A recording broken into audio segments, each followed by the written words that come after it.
number 7 million on the the Army Corps of Engineer list. To have someone to actually come to you and offer and say, we can do this for you and we can take care of it. I think also the situation happened a lot that individuals would come to the Burners Without Borders and approach them and say, can you help me? And when the answer was yes, I think they were absolutely, I think there was also a lot of people, I think it was hard for them to believe until it actually happened and they saw it.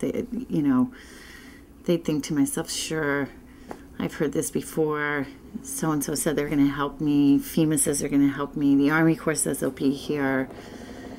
And after again and again and again and again it happens, you kind of don't really trust it. And then when that morning someone shows up with a giant tractor and tears your house down, it's a mix of horror, joy, and grief. It's a very, I believe they were in the practice, as we were a lot of times, of making the suggestion to the family, you may not want to be here when we do this. It is an upsetting thing to watch. And we always offered that option to the people that we worked for. A lot of them really wanted to be there for it, so that they could go through their things. But then there were a lot of people who emotionally couldn't handle it.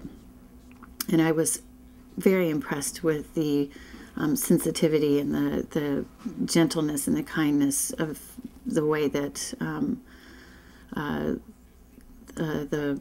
BWB group dealt with people who came to them and asked for help, and how they handled them, because there was a lot of handling we all had to do. So I think they did a great job with that, helping people through the process, because it's a very difficult one.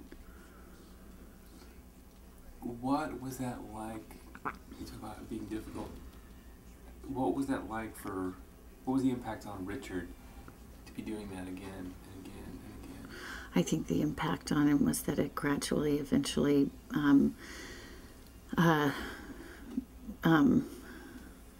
brought him down to a really, really, really low point. And I think he hit a wall and said, if I have to do this one more day without putting something back into the community, I'm going to lose my mind.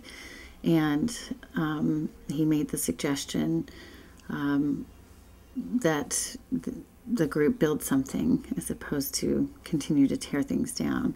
And they began recycling wood from debris piles, and everyone went at this with just such an excitement, and they chose Tony, who we met on our first visit over there together, and began to help him rebuild his house, which was completely gone, with recycled materials and some new materials as well. But I think that was something that elevated his spirits enormously, to know that when he left that area, that there would be something there other than empty lots. So Tony's house is somewhere we'll always go back to and knock on the door and say, hey, you got a cold beer for us? We're the guys, yeah.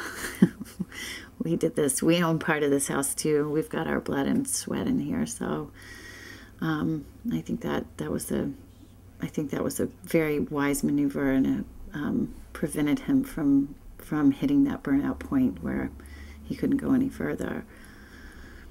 And my group did the same thing. We picked 5 houses to rebuild, and one of those families, 2 of those families are living in them now, and 3 of them are in the process still. So I felt so much better leaving with that as well.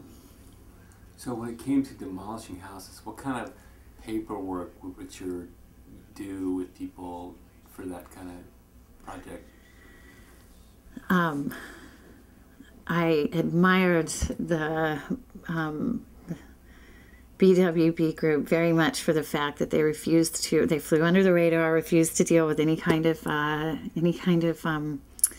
papers or signing off on anything.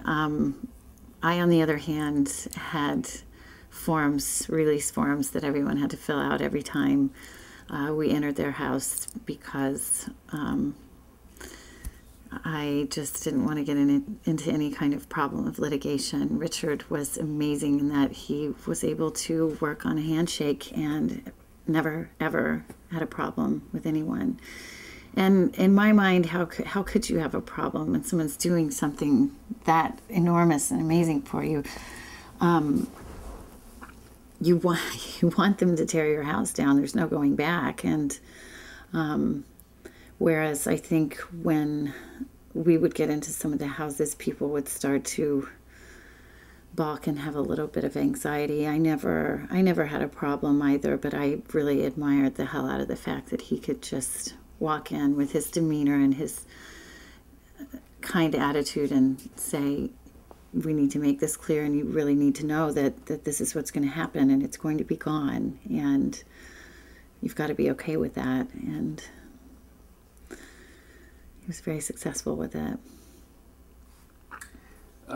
These weekly parties where people would make and then destroy art, what did you think about that? What was that experience like for you, and how did you think? What did you think about that just as a process? I think the process of, I think that each Saturday night when people came together and burned the art that they had made, I think that day that they had spent, and even days prior to it, collecting items and finding things and thinking, it's Wednesday, but that's going to be a great piece that I can put into my project on Saturday. So I think it was something that kind of also kept people going and motivating them in that sense, knowing, and those of us who did it at the last minute, a couple of hours beforehand too. It was exciting. And it also is terribly sad to see all of these pieces of chair legs and furniture and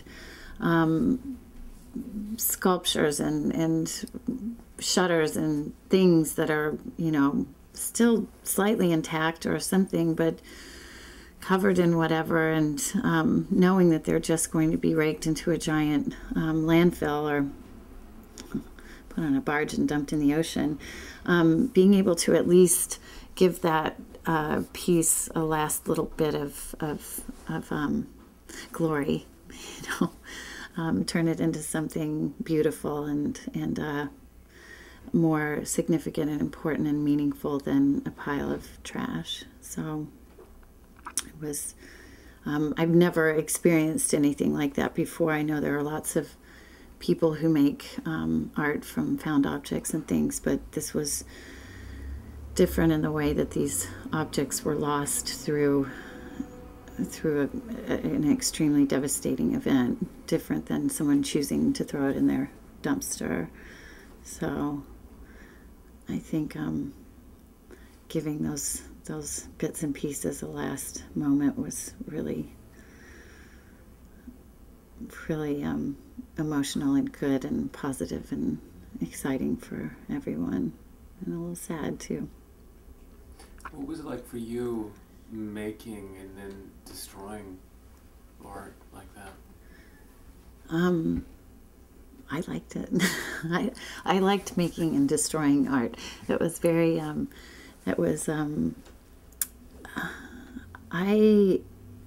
I guess making it with the idea and knowing that you were going to be burning it, it didn't change really how I approached it very much. I still wanted to make something that was unique and different, and